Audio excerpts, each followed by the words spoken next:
Good morning friends, Tejas કિચનમાં આપનું હાર્દિક સ્વાગત છે। તો આજે હું અમેરિકન નટ શ્રીખંડ બનાવવાની છું। તો સૌપ્રથમ આપણે શ્રીખંડ માટે દહીં જમાવવાનું છે। તો એકદમ મસ્ત ચોસલા પડે એવું આપણે દહીં જમાવીશું।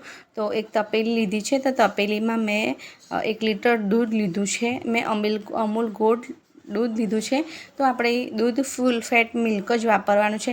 તો તમારી આજુબાજુમાં જે પણ દૂધ સારું મળે ફૂલ ફેટ ક્રીમવાળું દૂધ લેવાનું છે। તો દૂધ તો 1 લીટર દૂધ લેવાનું છે। તો દૂધમાંથી આપણે 100 ગ્રામ જેટલું દૂધને સાઈડ પર કાઢી લેવાનું છે, જેનો આપણે પાછળથી ઉપયોગ કરીશું। તો દૂધને હવે ગરમ કરવાનું છે। તો દૂધને ગાળીને યુઝ કરવાનો છે। તો દૂધને ગરમ કરીશું। તો 1 કે 2 ઉભરા આવે ત્યાં સુધી આપણે દૂધને ગરમ કરવાનું છે અને વચ્ચે હલાવતા પણ જવાનું છે। તો દૂધ આપણું એકદમ સરસ ગરમ થઈ ગયું છે, તમે જોઈ શકો છો।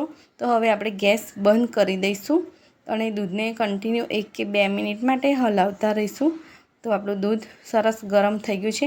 તો દૂધને આપણે ઠંડુ કરવાનું છે। તો જ્યાં સુધી આપણે આંગળી એકદમ નોર્મલ ટેમ્પરેચર આવે ત્યાં સુધી આંગળી બોળીએ ને દજાય નહીં ત્યાં સુધી આપણે દૂધને ઠંડુ કરવાનું છે। તો હવે આપણે દૂધને ઠંડુ કરવા માટે તમે પંખાની નીચે પણ મૂકી શકો છો, યા તો પછી એક તપેલીમાં બરફવાળું પાણી કે ઠંડુ પાણી લઈને એમાં તપેલીને પણ મૂકી શકો છો। તો તમને જે રીત ફાવે એ રીતે તમે દૂધને ઠંડુ કરી શકો છો। તો હવે આપણે જે દૂધ સાઈડમાં રાખ્યું હતું એ દૂધને લઈશું। તો એ દૂધને આપણે લેવાનું છે અને એમાં આપણે 1 ચમચી કોર્નફ્લોર, 2 ચમચી જેટલો કોર્નફ્લોર, 2 ચમચી જેટલો મિલ્ક પાવડર એડ કરવાનો છે અને બધું જ સરસ રીતે ભળી જાય ત્યાં સુધી આપણે એને મિક્સ કરવાનું છે। તો મિક્સ એવું કરવાનું છે કે દૂધમાં સહેજ પણ લમ્સ ના રહેવા જોઈએ। જો લમ્સ કે ગઠ્ઠા રહી જાય તો દહીં આપણું એકદમ સરસ બનતું નથી। એટલે એકદમ બહાર જેવું દહીં બને એ માટે આપણે 2 ચમચી મિલ્ક પાવડર અને 1 ચમચી કોર્નફ્લોર કાં તો તમે આરા લોટ પણ લઈ શકો છો। તો મેં અત્યારે અહીં આરા લોટનો ઉપયોગ કર્યો છે। તો ઉપવાસ માટે જો શ્રીખંડ બનાવતા હોય તો આરા લોટનો ઉપયોગ કરવાનો છે અને તમે એમ જ ખાવા માટે બનાવતા હોય તો કોર્નફ્લોરનો ઉપયોગ કરવાનો છે। તો દૂધને સરસ રીતે મિક્સ કરવાનું છે। તો તમે જોઈ શકો છો હું વિસ્કરની મદદથી મિક્સ કરું છું અને આ ટાઈમે જો તમને ગઠ્ઠા દેખાતા હોય તો તમે ગળણીથી ગાળીને લઈ શકો છો અને તમે જો 1 થી 2 મિનિટ કે 5 મિનિટ સુધી વિસ્ક કરશો તો એકદમ ગઠ્ઠા બિલકુલ નહીં રહે। તો હવે આપણું દૂધ એકદમ સરસ ઠંડુ થઈ ગયું છે, ચેક કરી શકીએ છીએ કે આંગળી બોળીએ તો દજાતું નથી। તો બસ હવે આપણે આટલું ઠંડુ દૂધ કરવાનું છે। તો હવે જે આપણે મિક્સચર બનાવ્યું હતું એને આપણે હલાવી અને દૂધમાં એડ કરી દેવાનું છે। તો આપણું મિક્સચર દૂધમાં એડ કરી દઈશું એટલે એને હલાવીશું અને હવે આપણે એ દહીં લેવાનું છે। તો દહીંમાં બિલકુલ પણ પાણીનો ભાગ હોવો જોઈએ નહીં। જો દહીંમાં સહેજ પણ પાણીનો ભાગ હશે તો આપણું દહીં એકદમ સરસ જામશે નહીં। દહીંમાં થોડું પાણીનો ભાગ આવી જશે એટલે દહીંને એકદમ સરસ અને ફ્રેશ દહીં લેવાનું છે। આપણે વારે ઘડીએ ઉપયોગમાં લીધું હોય એવા દહીંનો આપણે બિલકુલ પણ ઉપયોગ કરવાનો નથી। તો હવે 1 થી 2 ચમચી જેટલું દહીં એડ કરીને દૂધને સરસ રીતે મિક્સ કરવાનું છે। તો મિક્સ આપણે એટલે કરવાનું છે કે દહીં બધે સુધી દૂધમાં પ્રસરી જાય અને બધે જ સુધી દૂધમાં દહીંનો એક કણ સમાઈ જાય।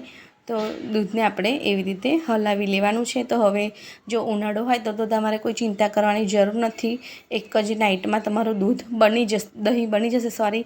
પણ જો શિયાળો હોય કે તમે ઠંડા પ્રદેશમાં રહેતા હોય તો તમારે દહીંને કોઈ ગરમ જગ્યા જેમ કે ઓવન કાં તો કોઈ કબાટમાં મૂકી દેવાનું છે અને એવું પણ ના થાય તો તમે એને ઢાંકીને અને ઉપર એક કટકો લગાવીને રાખી શકો છો। તો હવે બીજે દિવસે તમે જોઈ શકો છો મારું દહીં એકદમ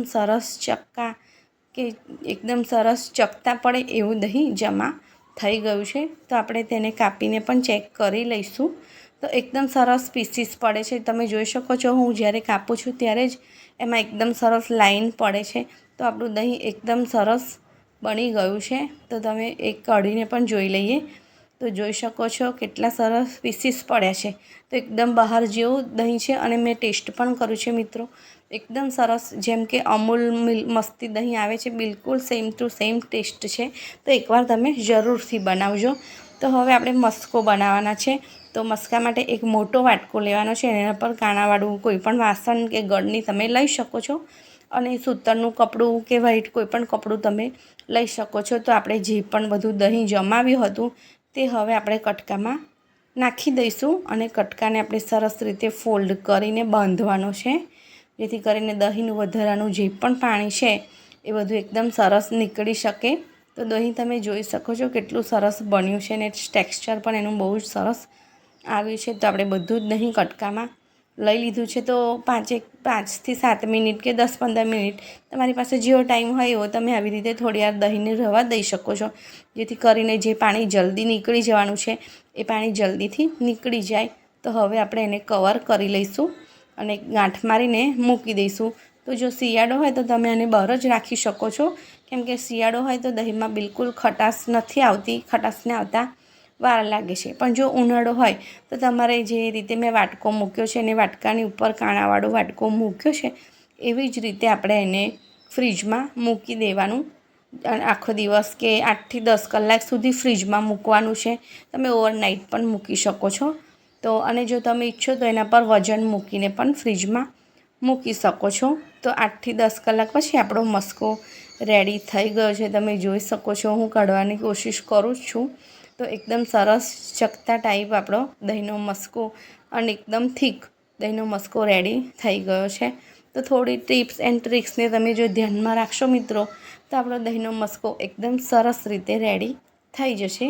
તો હવે આ મસ્કાને આપણે ચાળવાનો છે, કેમ કે આ મસ્કો પણ થોડો અંદરથી ક્રંચ હોય છે, તો એને આપણે ચાળી લેવાના છે. તો એક બાજુ આપણે અમેરિકન નટ શ્રીખંડ બનાવીએ છીએ, તો બધા ડ્રાયફ્રૂટ્સ મેં કાજુ, બદામ અને પિસ્તા લીધા છે, અને થોડી દ્રાક્ષ લીધી છે. તો દ્રાક્ષને નથી શેકવાની, પણ બીજું જે ડ્રાયફ્રૂટ્સ છે એને શેકવાનું છે. તો હું એને થોડું રોસ્ટ કરી લઈશ. તો એક બાજુ મસ્કો પણ ચાળી લઈશું. તો આવી રીતે મોટી ચાળણી કે તમે સૂતરના કપડામાં પણ ચાળી શકો છો.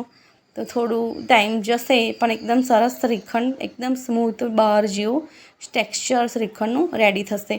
તો તમે જોઈ શકો છો એકદમ સરસ દહીંનો મસ્કો આપણો રેડી છે, અને ચમચા પર લાગે છે તો નીચે પડતો પણ નથી. તો કમ્પ્લીટ આપણું ટેક્સચર છે. બિલકુલ આપણે આવું જ ટેક્સચર જોઈએ છે શ્રીખંડ માટે.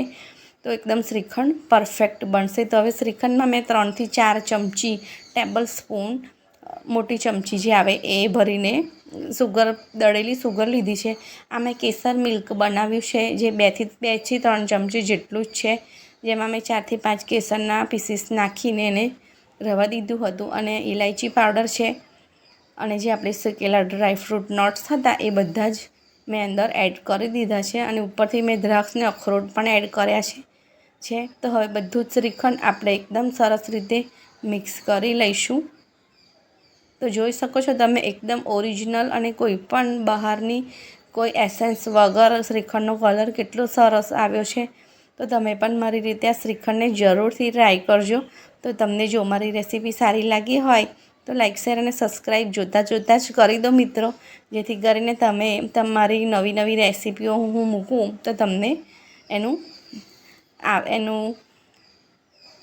જોવાની મળે, અને ફટાફટ તમારામાં એનું ઇન્ડિકેશન આવે તો તમને ખબર પડે.